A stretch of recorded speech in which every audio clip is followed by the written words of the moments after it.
I just want to do a little preview. I'll be beginning teaching on Wednesday nights, starting in December, and I've been teaching Revelation downstairs,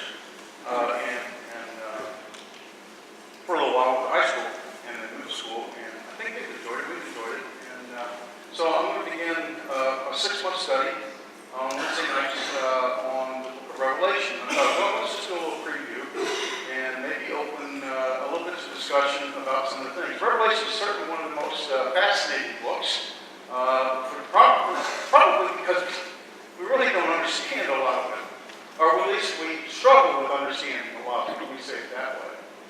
It's not written like some of the other New Testament books. Revelation is, well, let's take some of the books. For example, the book of Acts we would probably refer to as a book of history, right? It gives us sort of a historical perspective of first century Christians and their lives and their gathering together as a family of God, as a church, and their mission and works. And then the Gospels, I guess maybe best described maybe sort of a biographical sketch. I hate to use biographical because it doesn't really depict all of Jesus' life. It's focused on his mission and his teachings, type of thing. And then, of course, the letters from Paul and from some of the others, and James and Jude and Peter. These would be classified as sort of letters written to specific congregations or to groups of people about specific concerns and issues that were existing in that time. And all of which have application to us, knowing that none of it was written directly to us. There's nothing that was written directly to me, but all of it has application to me. So it's written for me, but not necessarily to me. Revelation is different. It's written in a language or a genre or a type of writing that typically referred to as apocalypse, which is basically a perspective or a view of the way things are in the current history of the writer, written in sort of a message that's intended to be revealed to those who have understanding, but to those who do not, it's not revealed. So this apocalyptic language is difficult for us because we don't generally write or read in this kind of language. Can you give me a description of what apocalyptic language represents? I mean, what do you see in Revelation? That's kind of weird. Symbols. Yeah. If we think of that just hermeneutically, in terms of what it is we're going to, how we're going to draw out the meaning of Revelation, one of the things that we must understand is we cannot read Revelation the same way that we read other books of the New Testament or the Old Testament. There are books of history in the Bible. 1st and 2nd Kings, 1st and 2nd Chronicles, Samuel, Acts. These are books of history. We read these as literal, right? These are literal, and unless there's reason to look at some passage or portion of it as a figurative.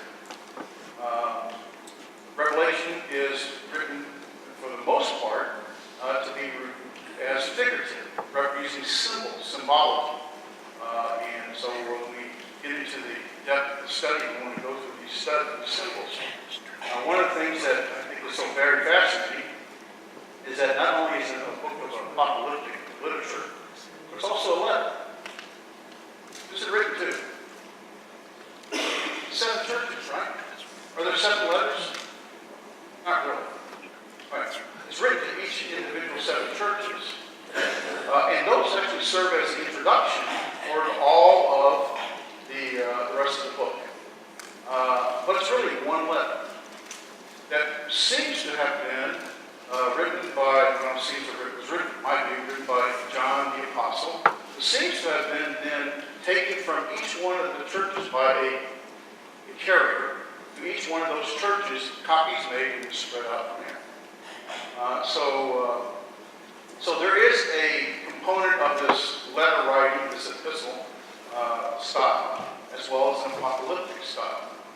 And so when we study Revelation, we're going to be recognizing a little bit of that both. One of the things that I think people struggle with Revelation is is in the fact that it's in this apocalyptic style. Where does John get these weird symbols? You know, in Revelation there's these symbols of pictures of locusts with lion's teeth, with the tail of scorpions, a picture of a horse with the head of a lion, and the tail of serpents, and these types. Where does John get these from? Okay, he's certainly called into the Spirit. But where do the visions come from? Did he pull them out of thin air, or is it something God said, write this down? We know that I'm not talking about inspiration here, and God certainly had him write down every word that he required. The question I'm asking is, where do these visions come from? Absolutely, it's the revelation of Jesus Christ. But the visions themselves long existed before the book of Revelation. God pulls his symbology from elsewhere, predominantly in Ezekiel, in Isaiah, in Joel. All of these are very familiar symbols. Why is it important that they're familiar? Because the people reading it have to be able to understand and interpret what the meaning was. It's revealed to those who had understanding. So those who had a background in the Old Testament apocryphal language or writings, such as Daniel, chapter 7, chapter 10, 11, and 12. Isaiah chapter 63, I forget what else. Joel chapter 3, Ezekiel chapter 1. So there the same type of symbology is used. And they would have been familiar with it. John takes these symbols and he modifies them to fit the application of his day. Courtney, you were going to say something? Oh, thank you. I apologize. For us, it's difficult because we don't typically study the background behind the symbols.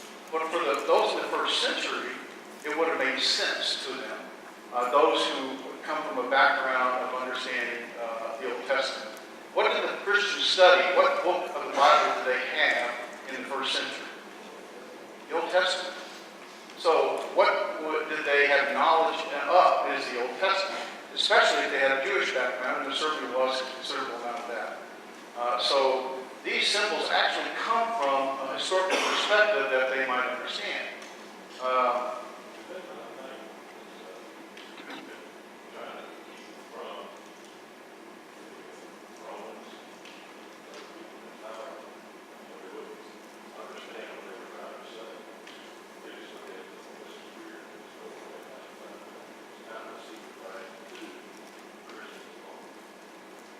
It was a message that was revealed to those who had understanding, which were hidden Christians.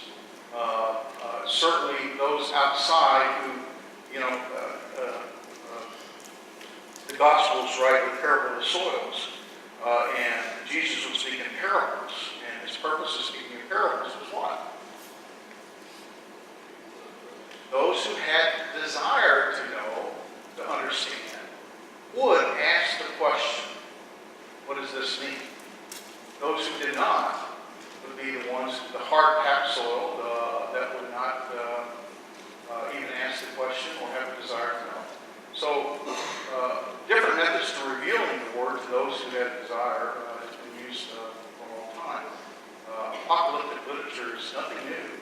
It's just different to us. We don't typically use that. And so it's a little hard. So when we study, we're going to look at some of the background and where those symbols come from.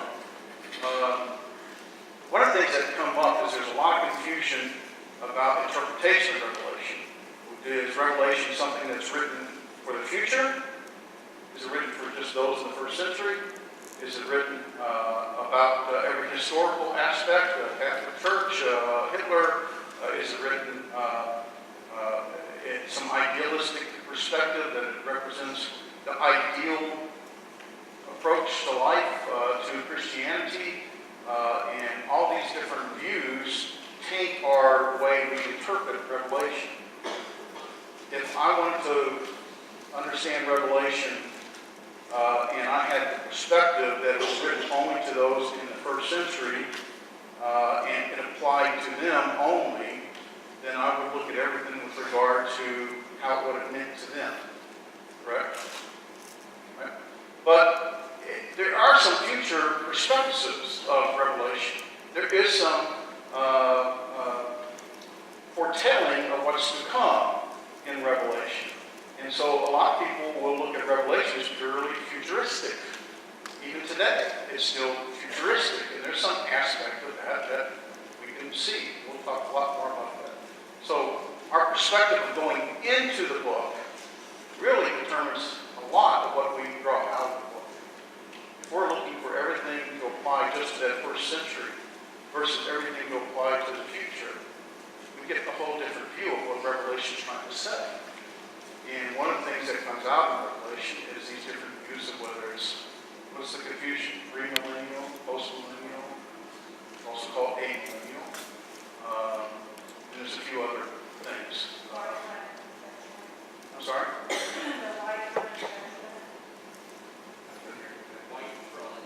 The white throne judgment. I'll have to look that one up. Yeah, I'll have to look. White throne judgment. Okay. Knowing what the white symbolizes and what the throne symbolizes and judgment symbolizes, I think I understand, but I haven't put it in those terms. So we struggle with understanding, and there's much confusion about Revelation. So my hope is that when we pick up the book and study, we'll spend some time to look at it from the context that it's written. One of the things that is clear is written for events to occur when? Short. We all understand. If we look at Revelation chapter 1, verse 1 and 2, I think it is, verse 1, things that are shortly to come to pass. See, Revelation chapter 1, verse 1, Revelation of Jesus Christ, which God gave him to show his bondservants the things which must soon take place. In chapter 1, verse 1, and chapter 3, verse 11, and chapter 23, verse 6, verse 7, and verse 12, and verse 22 of chapter 3, all are things which must soon take place. There's also the phrase of things that things that are near, such as in chapter 1 and verse 3, for the time is near, as well as in chapter 3, verse 10. So I take perspective in the view that Revelation is written to a group of people that were struggling to remain under the oppression of the Roman Empire, of which they were struggling to remain faithful. And so John is writing to them under this regime, of which he's encouraging them to remain faithful. So notice in verse 3 of chapter 1. Verse 3 of chapter 1. Blessed is he who reads, and those who hear the words of this prophecy, and heed the things which are written in it, for the time is near. There's a blessing for the reader.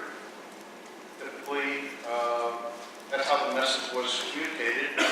Most people didn't have the ability to read or write, so it was read, and so there's a blessing for the reader. Then there's a blessing for the ones who hear. But the blessing for both is contingent upon what?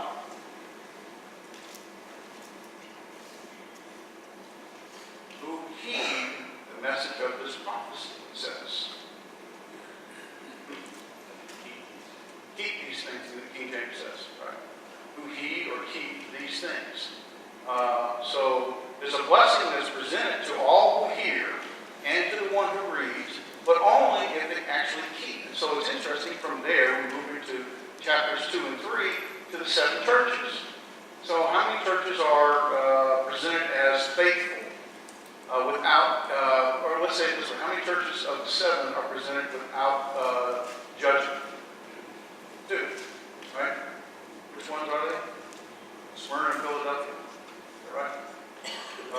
And the other 5, he finds fault with them. Now the 2 that he doesn't find fault, it's not clear that there was no fault, but the fact that they were apparently undergoing severe persecution, it may be that that God didn't see fit to add to, they needed to face what they were facing and not add to that. there's clear issues. We won't go through all those today.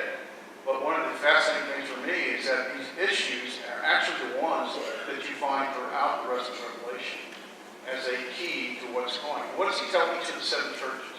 All 7. He who has ear.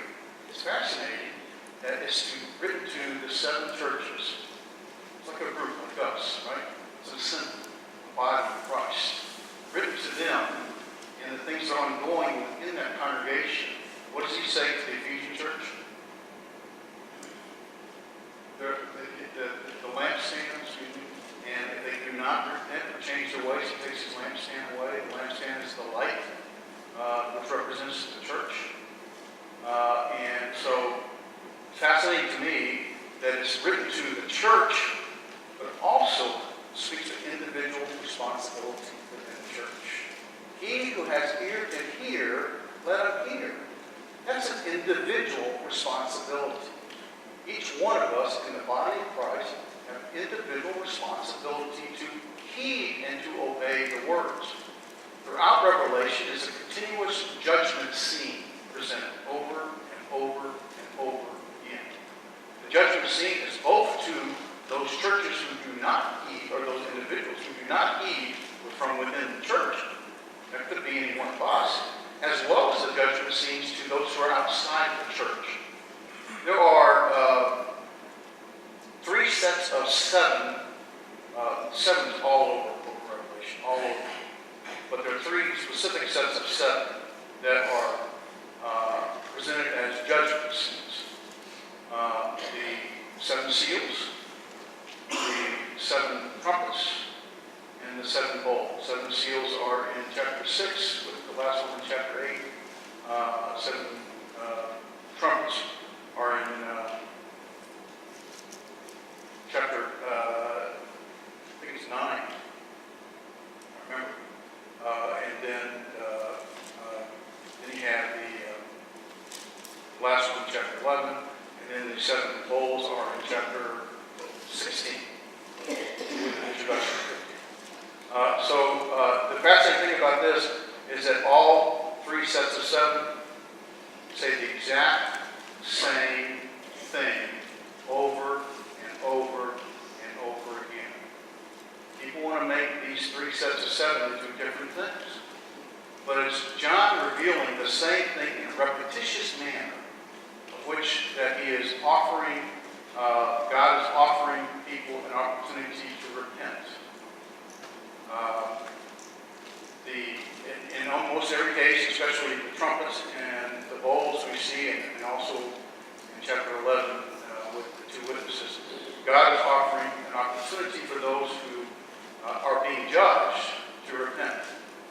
The 7 seals affect, the judgment affects only 1/4 of the earth. It's 25%, right?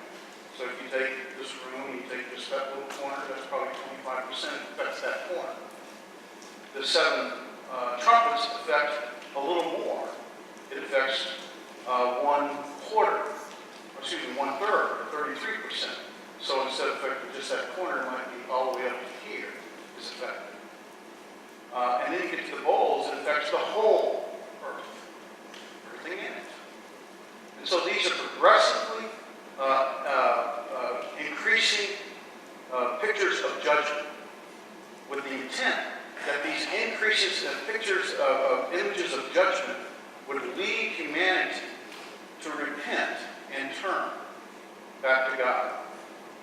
So the thing that's important about these seals, or these 7 series, sets of 7s, 3 sets of 7s, is they're really telling the exact same story, all 3 of them. Just progressively increasing the picture of judgment with the hope that people will repent, those who do not face the wrath of God. The images that are given there, look at, for example, on the trumpets in chapter 9. We'll have the first, chapter 8, so the first,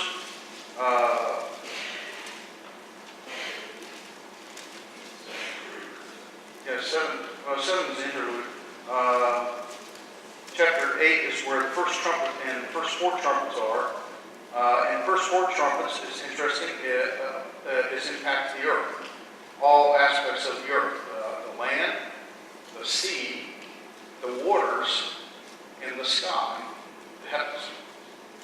And so what it says is that God has sovereignty over all of creation and brings judgment over everything within creation. And then you get the next 3 trumpets. You get trumpet number 5 in chapter 9, and now these trumpets begin to impact the individuals upon the earth. And it's here the trumpets affect 1/3, 33% of the earth. And these pictures are intended to be a terror to those who hear. If you come from an age and a period where locusts would spread as the sky, covering the sky, and come in over your grain and would destroy your grain, you would be fearful of the locusts. Because the result would be what? Famine, starvation. And so locust was a feared creature. They didn't have insecticides to the degree that we did. They could try to, maybe through smoke or other things, try to prevent the locust from creating the havoc it does. But when they come in such swarms, they really have defenses. And it would truly result in famine and starvation. So John uses this picture of a locust. And he puts on the locust he says from the bottomless pit, as the locusts were like horses prepared for battle, on their heads, verse 7, appeared to be crowns like gold, and the faces were like the faces of men, and they had hair like the hair of women, and teeth were like teeth of lions, and they had breastplates like breastplates of iron, and the sound of their wings was like a sound of chariot. This was very loud. And many horses rushing to battle, and they had tails like scorpions, and stings in the tails, and the power to hurt men for 5 months. These were pictures intended to bring terror upon those who heard the words. For what purpose? Go back to chapter 1 and verse 3. That the hearers might heed. Blessed are those who hear and heed the words of this prophecy. That they would heed, that they would be obedient, and they would turn away from those things that separated them from God. One of the fascinating things about Revelation is one of its themes is God's sovereignty. All of Revelation is focused on God's sovereignty. And everything underneath that is God's judgment, God's realm, God's seal is all depicted. Example, well, I don't have this structured the way I want. But, for example, in chapter 4, is a picture of what? What's the picture of chapter 4?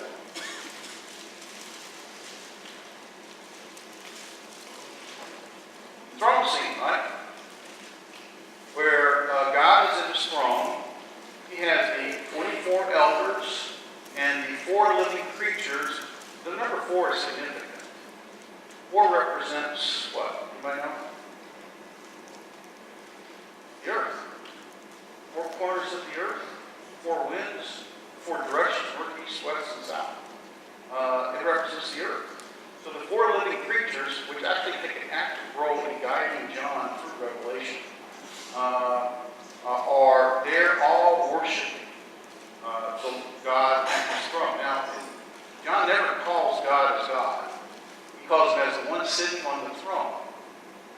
He's the one that is on the throne, having sovereignty, rule over all of his creation, as depicted by being worshipped by the 4 living creatures, which is all of earth, representing all of earth.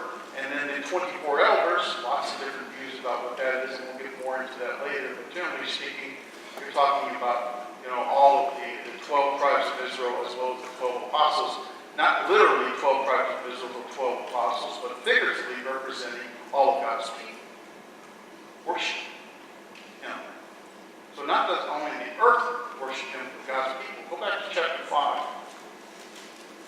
Over and over we see God's sovereignty in the book of Revelation. In chapter 5, I'm in back to chapter 9. verse 1, the fifth angel sounded, and I saw a star from heaven which had fallen to the earth, and the key of the bottomless pit was given to him. I won't spend too much time at this point, but the star that's fallen to earth is one of God's angels. I don't believe he's fallen to earth as a fallen angel. He's fallen to earth and he's given the key. Who gave him the key? God did. Once again, God's sovereignty. What does he do with the key? He unlocks the abyss, the pit, of which all the demons exist. And from the demons comes the locust, with the lion's teeth and the long hair, and the tail of the scorpion. And what do? They inflict pain on 1/3 of the earth for 5 months. And people seek death but cannot find it. That's a picture of judgment. That's a picture that would bring terror. It should bring terror into our lives and minds, right? But it's fascinating that who do these demons that come from the abyss? Number one, it's God's angel who's given the key to unlock it, so that these demons come out to bring judgment upon the people. Who do these demons bring judgment on?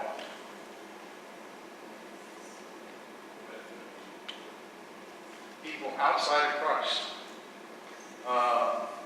Back in chapter 7, we have chapter 6, we have the first 6 seals being opened. And then we have this interlude, this intermission where you go get popcorn, come back and watch the movie. And in chapter 7, there's a seal that's given. There's the 144,000, and then in verse 9, after these things, I looked, and behold, a great multitude, which no one could count, from every nation, all tribes and peoples and tongues, standing before the throne, before the Lamb, clothed with white robes, and palm branches were in their hands. And they cried out with a loud voice, saying, Salvation to our God who sits on the throne and the Lamb. Let's see.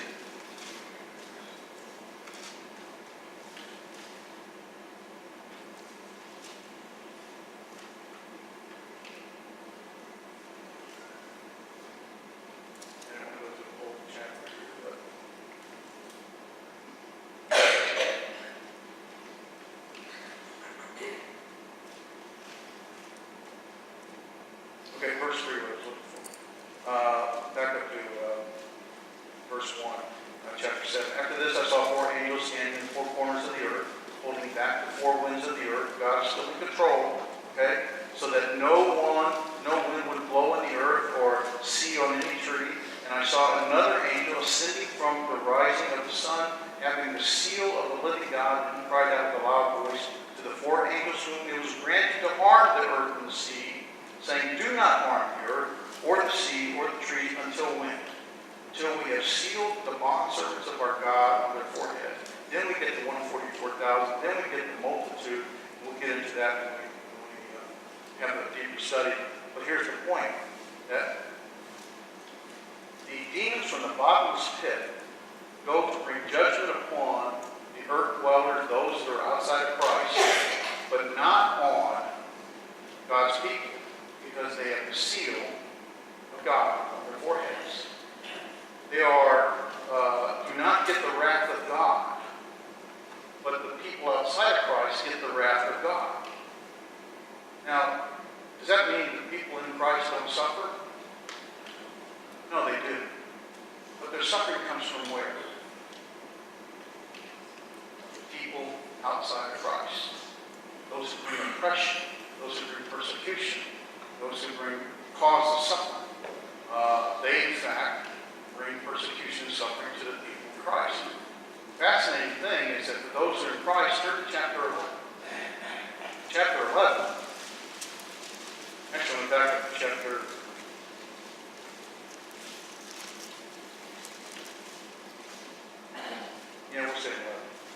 Verse 1. Then there was given to me a measuring rod like a staff. Someone said, Get up and measure the temple of God, the altar, and those who worship in it. This is a picture of God's sovereignty and protection over his people. He's measuring those who are in. Where's the temple of God today?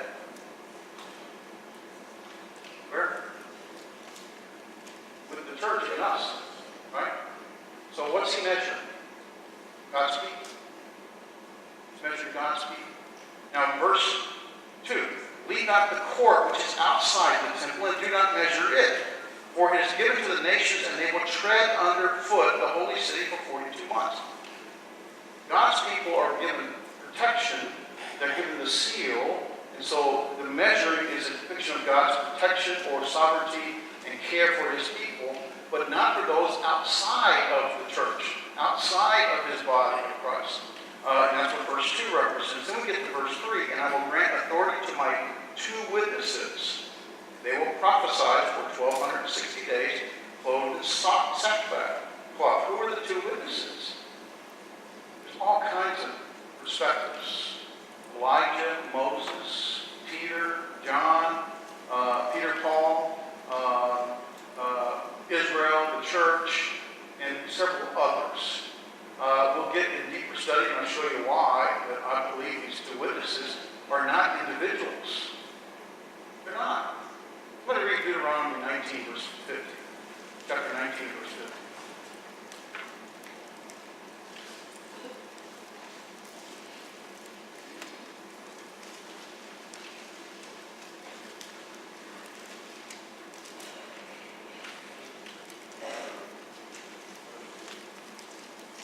Yeah, I think so. Let me show them the right place. It's going to go on memory, so just double check that. Yes, 19, verse 50. Single witness shall not rise up against a man on account of any iniquity or any sin which he has committed. The evidence of 2 or 3 witnesses, the matter shall be confirmed.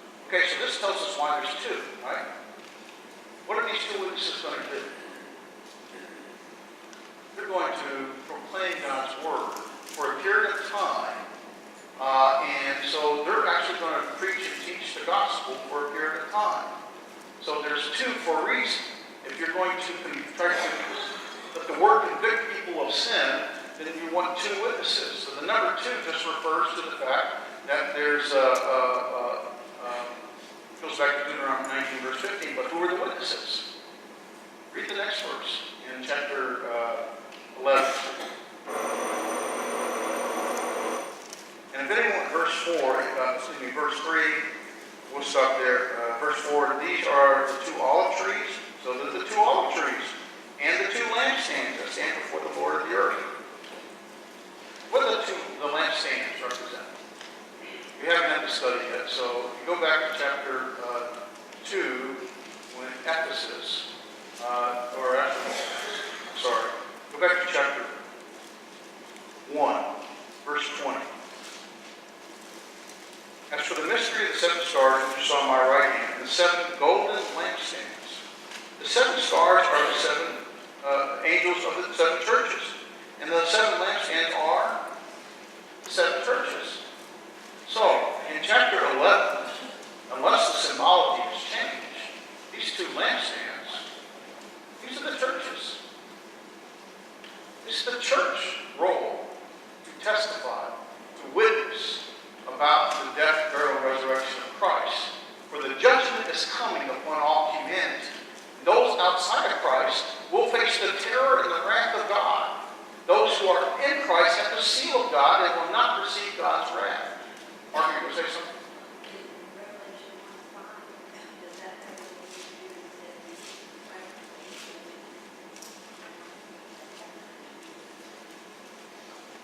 Well, it certainly does, because we are, as the church, Jesus Christ is the faithful witness. What are we? We're to be Christ-like, the faithful witness. So yes, there is a correlation back to chapter 1, verse 5. The thing that happens to these 2 witnesses, though, is there's a period of time of which they are trampled upon.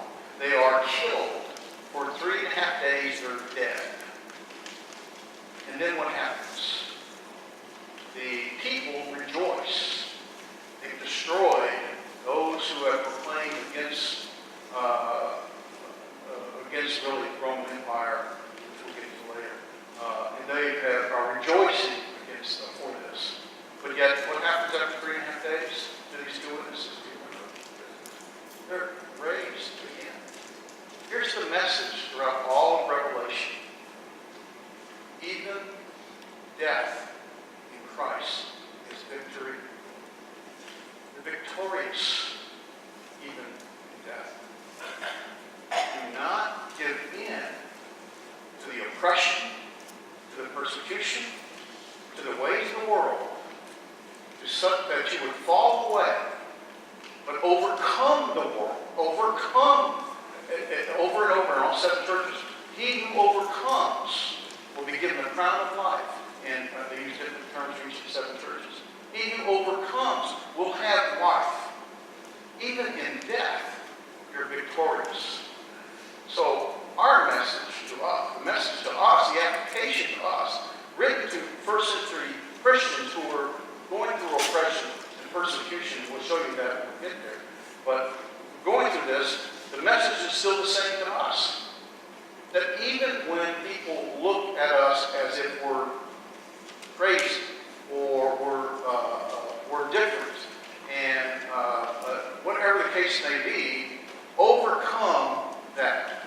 Even if things of the world are drawing you into the world, which is what was happening in 5 and 7 churches, drawing you into the world, overcome that. Even if it causes you to die. You're victorious in death. That's the message. God is still sovereign. That's the whole message of Revelation. He is still sovereign, and we are to overcome because He has put His seal upon us, and if we overcome and remain, we will then have peace for all eternity. Versus those who face the terror of God's wrath.